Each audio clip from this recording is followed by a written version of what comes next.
The night was quiet at the White House, yet for President Daniel Hopkins it felt anything but peaceful. He sat alone in the Oval Office, looking out at the darkened lawn, deep in thought. Only a week remained before Election Day, and the latest polls showed his opponent, John Black, rapidly gaining ground. Some reports even suggested Black might win by a landslide, a shocking shift in what had been a neck-and-neck race just weeks ago. Hopkins felt the weight of the situation pressing down on him. The country was struggling with a severe economic crisis, one of the worst in decades. Factories were shutting down, unemployment was soaring, and ordinary families were suffering. People were scared, frustrated, and losing faith not only in him but in the entire government. Social media buzzed with angry comments and conspiracy theories, and protests were becoming a daily sight in major cities. The nation seemed more divided than ever, and he knew that his leadership would be judged by history, for better or for worse. As he tried to gather his thoughts, a sharp knock on the door interrupted him. It was his chief of staff, Sarah Mitchell. "Mr. President, there's an urgent message from the Secretary of Defense," she said, her face tense. "He's requesting your presence in the Situation Room. There's been an escalation overseas." Daniel nodded, feeling a knot tighten in his stomach. An escalation could mean anything, from a border skirmish to a full-blown crisis. In these final days leading up to the election, an international incident was the last thing he needed. But as president, he couldn't afford to ignore it. He followed Sarah down the dimly lit corridors, his mind racing with questions. Inside the Situation Room, a group of his top advisors and military officials waited, their faces grim. On the large screen at the front of the room, a map of Eastern Europe flickered to life, with red markers indicating various points of interest. The Secretary of Defense, a steady and no-nonsense figure named General Tom Grayson, stood ready to brief him.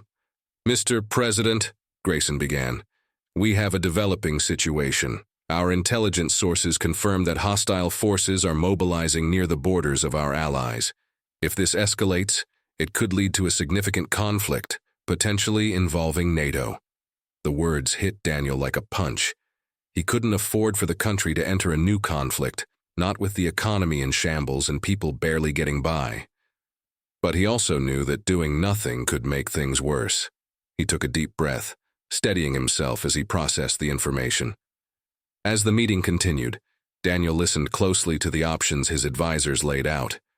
Strengthen military presence, issue a diplomatic warning, or try to negotiate a temporary truce. Each option had risks. Each could backfire in unpredictable ways. And in the back of his mind, he knew every decision he made now would be scrutinized, not only by the American public but by his political opponent. "Mr. President," Sarah whispered, leaning into him, "I don't need to remind you, but anything you decide tonight could have serious consequences for the election. People are looking for strong leadership." Daniel nodded, though he barely heard her. His thoughts drifted back to the polls, to the headlines, to the criticisms piling up in the media. There was a part of him that felt tired, worn out by the relentless pressure of leading a nation in turmoil. Doubts began to creep in. Was he really the right leader for these times? Would it be better for the country if he stepped aside and let someone new take the reins? But as he looked around the room at the faces of his advisors, all waiting for him to speak, he pushed those thoughts away. Right now, the country needed him to act, not to doubt. "General," he said finally, his voice steady, "let's go through all our options again. I need to be absolutely certain before we make any move." The meeting stretched on into the early hours of the morning, and while the decision wasn't easy, Daniel felt a sense of determination growing within him. After the tense meeting in the Situation Room, Daniel walked back to the Oval Office, his thoughts heavy and jumbled. The weight of the international crisis and the upcoming election seemed to press down on him with every step. The clock read 2:17 a.m., but he felt too restless to sleep. Instead, he sank into the chair at his desk, staring into the shadows that filled the room.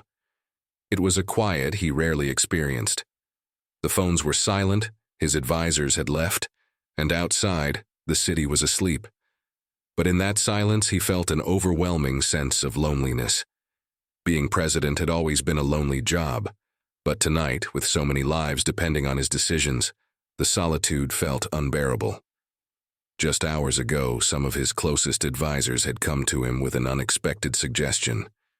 Perhaps he should consider stepping down from the race, giving John Black an uncontested path to the presidency. They argued that it might be better for his own reputation and for the unity of their party. Losing this election gracefully, they said, could preserve his legacy. "Think about it, Mr. President," one advisor had said gently. "If you step down, you save face and the country might rally around your successor. The crisis may pass with a fresh leader, someone the people trust." Daniel hadn't replied at the time, but now, sitting alone in the darkness, those words echoed in his mind. Was that really the right path? Was it noble to step aside, or was it simply giving up? He leaned back, closing his eyes, and tried to remember why he had first entered politics. As a young man, he had believed in change. He had believed he could make a difference, that he could help people, and that his leadership could make the country a better place.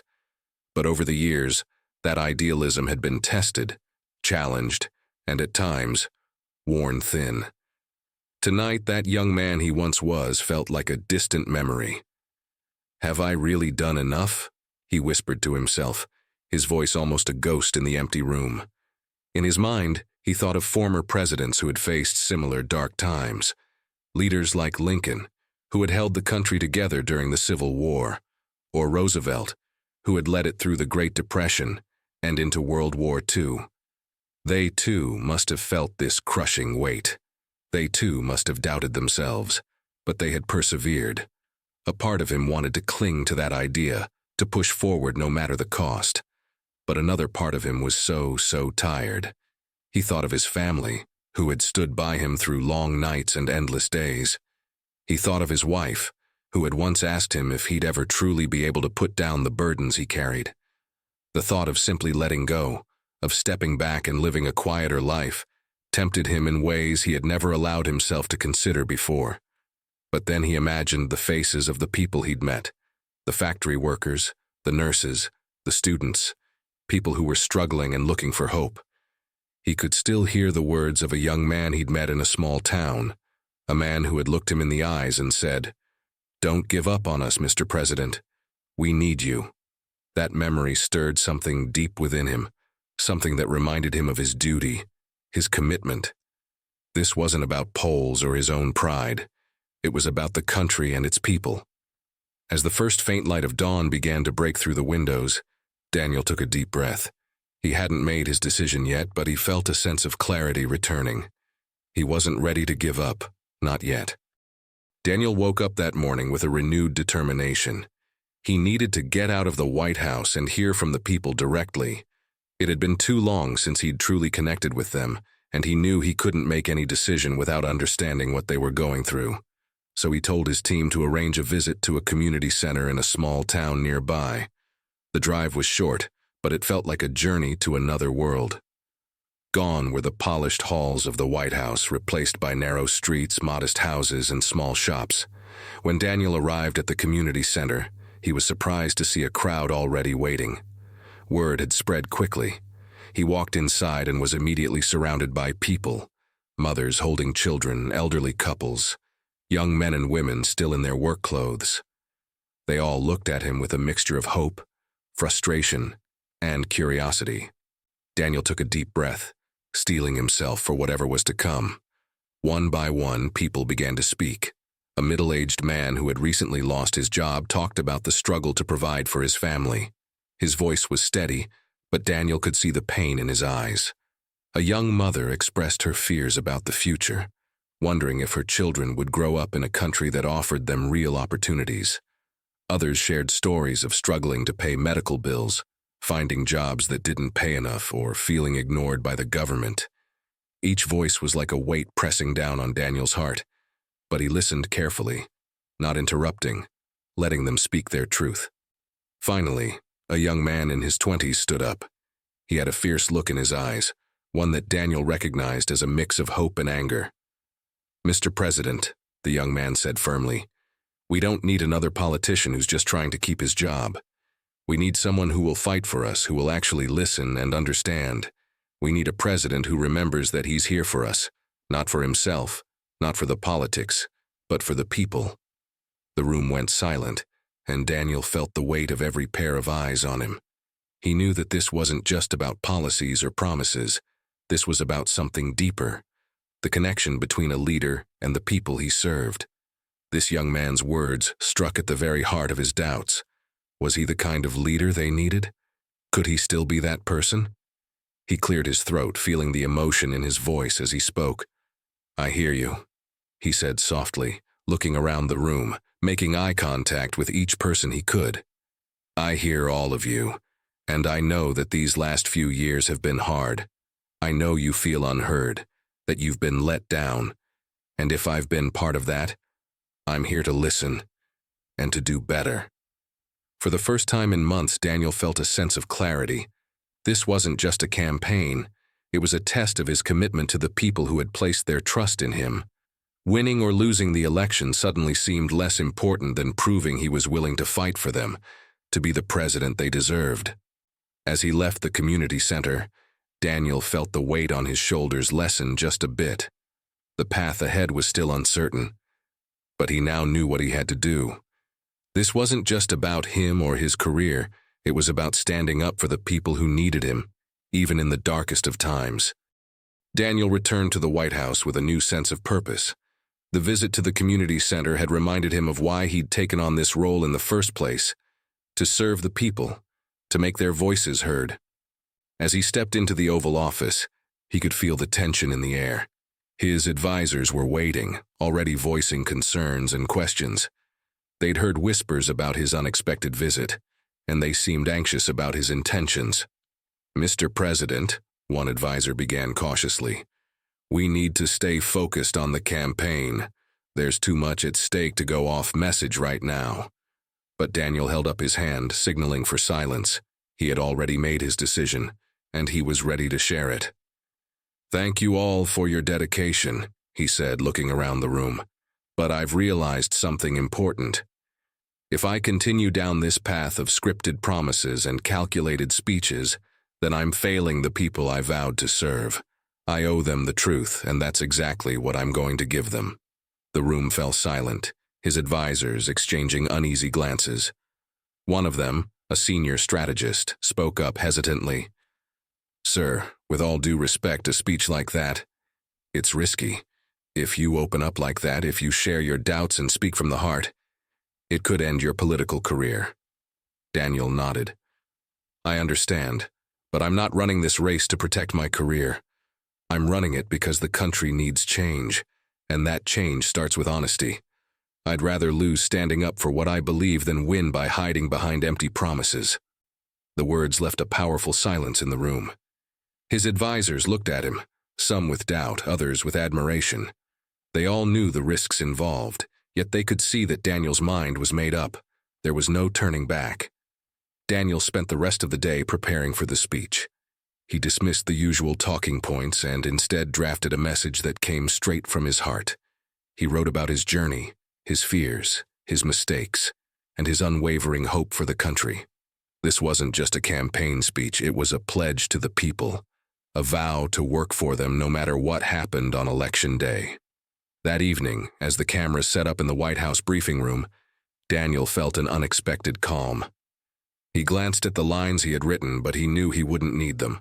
He walked up to the podium, looked straight into the camera, and began. My fellow Americans, he started, his voice steady, I stand here tonight not just as your president, but as a man who has seen the struggles you face and felt the weight of our nation's pain.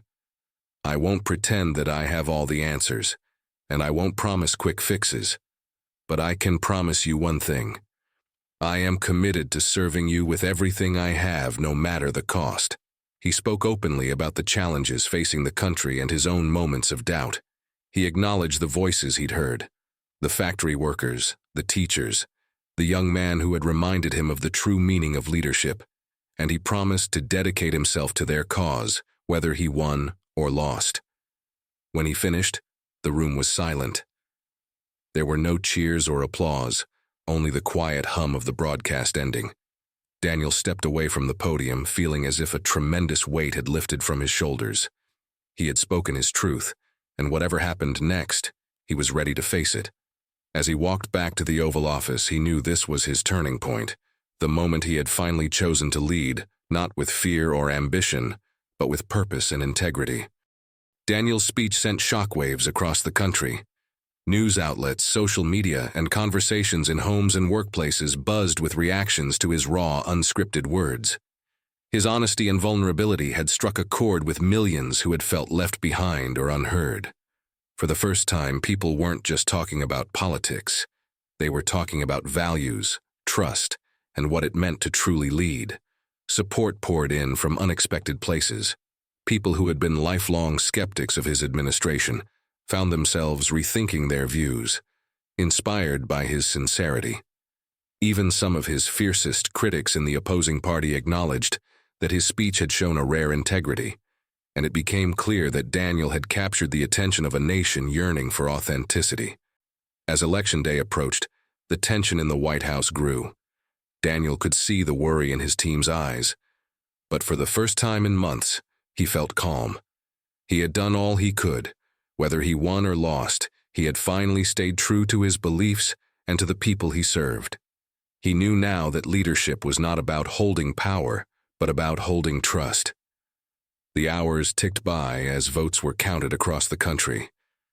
Daniel gathered with his family, advisors, and close friends in a quiet room, watching the results come in.